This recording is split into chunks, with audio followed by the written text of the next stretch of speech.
Yang terhormat Bapak Presiden Prabowo dan Partai Gerindra. Izin, nama saya Permadi, saya Wakil Ketua Sekber Sekretariat Bersama Koordinator Nasional Relawan Prabowo Gibran di Pilpres kemarin. Ini surat pengangkatan saya. Izin Pak, kasus Gus Miftah ini adalah kesempatan Bapak Presiden untuk evaluasi posisi utusan khusus toleransi dan moderasi. Mohon diberikan bukan karena jasa di tim ses Pak, tapi berikanlah posisi tersebut kepada orang yang memang kompeten di bidangnya. Agar jadi atensi Bapak, intoleransi di negeri ini sudah sangat parah dan berbahaya Pak. Sejak Bapak jadi presiden saja, sudah ada 3 kasus pembubaran ibadah Kristen. Kami pergunakan rumah doa. Rumah doa itu sudah terdaftar di provinsi Pak. Ini pembubaran ibadah minggu di Tarik Sidoarjo. Penolakan latihan nyanyi Natal. Semua orang-orang tetangga-tetangga ada yang berdampak langsung bahwa mau ada latihan di situ bagaimana. Ini pelarangan latihan nyanyi Natal di Bulukumba, Sulawesi Selatan. Kalau tidak diberi atensi, ini bahaya laten konflik horizontal dan disintegrasi bangsa, Pak. Saya tidak minta jabatan di pemerintahan Bapak. Gaji saya sekarang alhamdulillah 3 kali lipat dari gaji Gus Miftah yang cuma 18 juta per bulan. Saya cuma minta Pak Prabowo dan Partai Gerindra, kasihlah posisi utusan khusus toleransi dan moderasi ini kepada orang Kristen saja, Pak. Agar memberi atensi pada kasus pembubaran ibadah Kristen yang semakin marak ini. Semoga jadi pertimbangan Bapak Presiden. Terima kasih. Speech terbuka kepada Bapak Presiden Prabowo Gibran. Sejak Presiden Prabowo Gibran ada 3 kasus pengusiran kegiatan ibadah umat Kristiani di Indonesia. Terkait dengan kasus tersebut, seorang tokoh agama Islam sendiri yang mengungkap kasus itu dan menyatakan supaya Prabowo Gibran sebagai Presiden Republik Indonesia menangani kasus ini. Karena kasus ini adalah merupakan kasus yang sangat serius. Oleh sebab itu, kiranya Presiden Prabowo Gibran menindak secara tegas kasus ini, supaya kasus ini tidak terus-menerus dialami oleh umat Kristiani di Indonesia. Oleh karenanya, saudara-saudara dan saya tidak salah menerjemahkan videonya. Yuk simak video ini sampai selesai, supaya saudara dan saya tidak gagal. Pahamilah dia videonya yang berikut ini. Mengadakannya ya di mayoritas agama Islam. Di sini Islam semua. Kalau dua itu masyarakat itu tidak masalah, yang penting disampaikan. Tidak menyampaikan di situ, tidak menyampaikan ke pemerintah setempat. Kalau ada kegiatan begini, bagusnya 1 hari sebelumnya kita tanyakan. Biar saya tanya masyarakat bahwa nanti ada begini supaya tidak ada kumpulan. Santai di rumah, di telepon lagi. Artinya di sini saya tidak ada ambil. Bingung juga, Tapi sebagai pemerintah saya di tengah-tengah. Jadi bagusnya kita tanya Kak, terus 1 harinya saya tanya lagi semua orang-orang tetangga-tetangga ada yang berdampak langsung bahwa mau ada latihan di situ bagaimana, gitu. Jadi kalau ada nih bilang saya sudah melapor sama pemerintah setempat. Jadi kalau begini kan bilang di mana melapor tidak ada. Tidak ada. Nah, begitu mungkin begitu. Sebenarnya kita maaf Pak. Itu nanti ke depannya kami sampaikan Pak. Nah, begitu. Kan aman. Supaya Cuma mau latihan nyanyi buat persiapan ibadah Natal aja dilarang. Ya, itulah yang dialami jemaat Gereja Stasi Santo Yosef di Bulukumba, Sulawesi Selatan. Ceritanya, para jemaat ini mau latihan kur paduan suara di rumah salah satu warga yang diduga juga jemaat gereja itu untuk persiapan Natal. Tiba-tiba ada sekelompok orang yang mendatangi rumah si jemaat yang pakai baju hijau tua. Pria yang pakai jaket hitam itu bilang, nggak bisa ibadah sembarangan, harus lapor dulu ke pemerintah setempat. Jadi nanti kata si pria ini, para jemaat harus nanyain tetangga setempat dulu apakah mereka ngerasa terganggu atau enggak atas latihan itu. Itu pun belum cukup ya guys. Katanya setelah nanya ke tetangga, para jemaat ini harus bikin laporan tertulis kalau tempatnya mau dipakai buat ibadah Natal. Warga jemaat yang berbaju hijau hanya bisa pasrah, bahkan minta maaf ke para tetangga karena nggak izin dulu. Video ini diunggah akun TikTok Cecilia Angelina pada 30 November lalu. Di video itu tertulis, umat Katolik latihan nyanyi paduan suara untuk persiapan Natal harus izin melapor ke pemerintah. Video ini pun menuai respon dari warganet. Mereka mengecam aksi para tetangga yang maksa para jemaat harus lapor ke pemerintah setempat. Pelarangan ini jelas nggak masuk akal. Sejak kapan cuma latihan kur paduan suara buat Natalan harus sampai izin ke pemerintah setempat? Ingat ya, sesuai SKB 2 Menteri Bab 1 Pasal 3 yang wajib pakai izin itu kalau mau mendirikan rumah ibadah. Jadi kalau cuma latihan kur aja yang nggak usah pakai izin segala lah. Orang-orang yang melarang ini harus segera ditindak tegas. Yang terhormat Bapak Presiden Prabowo dan Partai Gerindra. Izin, nama saya Permadi, Saya Wakil Ketua Sekber Sekretariat Bersama Koordinator Nasional Relawan Prabowo Gibran di Pilpres kemarin. Ini surat pengangkatan saya. Izin Pak, kasus Gus Miftah ini adalah kesempatan Bapak Presiden untuk evaluasi posisi utusan khusus toleransi dan moderasi. Mohon diberikan bukan karena jasa di tim ses Pak, tapi berikanlah posisi tersebut kepada orang yang memang kompeten di bidangnya. Agar jadi atensi Bapak, intoleransi di negeri ini sudah sangat parah dan berbahaya Pak. Sejak Bapak jadi Presiden saja, sudah ada 3 kasus pembubaran ibadah Kristen. Kami pergunakan rumah doa. Rumah doa itu sudah terdaftar di provinsi, Pak. Ini pembubaran ibadah Minggu di Tarik Sidoarjo. Penolakan latihan nyanyi Natal. Semua orang-orang tetangga-tetangga yang berdampak langsung bahwa mau ada latihan di situ bagaimana. Ini pelarangan latihan nyanyi Natal di Bulukumba, Sulawesi Selatan. Kalau tidak diberi atensi, ini bahaya laten konflik horizontal dan disintegrasi bangsa, Pak. Saya tidak minta jabatan di pemerintahan Bapak. Gaji saya sekarang alhamdulillah 3 kali lipat dari gaji Gus Miftah yang cuma 18 juta per bulan. Saya cuma minta Pak Prabowo dan Partai Gerindra, kasihlah posisi utusan khusus toleransi dan moderasi ini kepada orang Kristen saja, Pak. Agar memberi atensi pada kasus pembubaran ibadah Kristen yang semakin marak ini. Semoga jadi pertimbangan Bapak Presiden. Terima kasih.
Nah teman-teman, itulah dia beberapa video di mana ada 3 kasus pengusiran kegiatan ibadah umat Kristiani di Indonesia sejak Prabowo Gibran terpilih menjadi Presiden Republik Indonesia.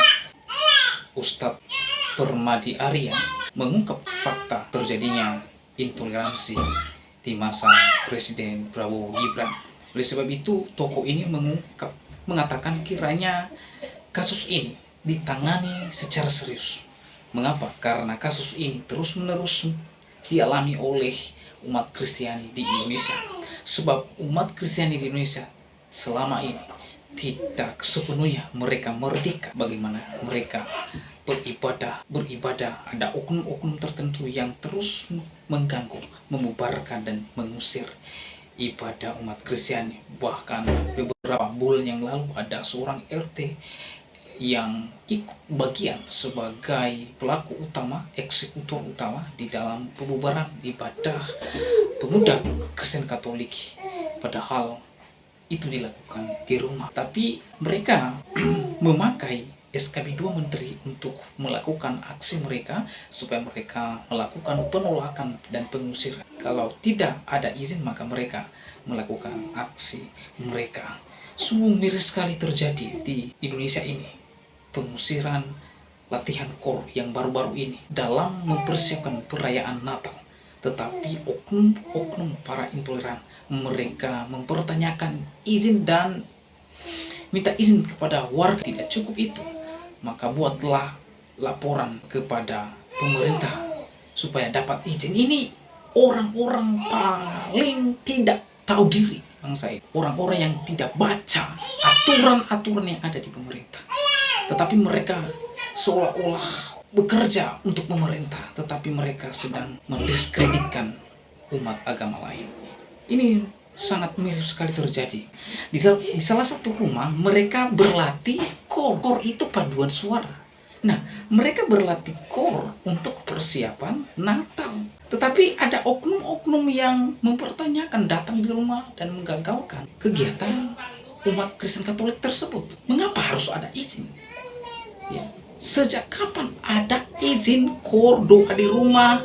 Kapan ada aturan tersebut? Dan siapa yang memberi aturan tersebut? Sehingga orang-orang ini datang mengganggu dan mempertanyakan izin. Kalau mereka paham aturan yang ada di bangsa ini, ingat sesuai dengan SKB 2 Menteri bab 1 pasal 3, yang wajib ada izin itu adalah mendirikan rumah ibadah seperti Kristen Katolik, Islam, Hindu, Buddha dan lain sebagainya. Wajib harus ada izin, itu yang ada izin. Tetapi kalau cuman KOR, ibadah dan doa di rumah, tidak perlu ada izin. Tidak perlu ada izin. Tetapi mengapa orang-orang ini terus mereka melakukan aksi mereka? Mereka sembunyi di balik SKB 2 Menteri. Oleh sebab itu sebenarnya kiranya di dalam pemerintahan Prabowo Gibran, SKB 2 Menteri itu harus dicabut. Tidak ada lagi yang disebut dengan FKUB. Ya, tidak perlu itu. Satu pintu saja lewat pemerintah pusat, yaitu Menteri Agama. Tidak perlu yang lain-lain. Karena ribet kalau di suatu daerah tersebut mayoritas, ya, maksud saya banyak yang agama lainnya. Lalu agama tersebut tidak menyetujui kalau rumah ibadah tertentu ada di situ. Ini sangat berbahaya sekali. Mereka tentu pasti menolak dengan adanya SKB 2 Menteri ini. Tetapi kalau satu pintu dari pemerintah pusat, yaitu Menteri Agama, maka tidak ada yang mereka pertanyakan lagi. Kalau mereka melakukan aksi mereka, maka yang berlawan dengan mereka yang pertama adalah hukum, yang kedua Bapak Menteri Agama yang berhadapan dengan mereka.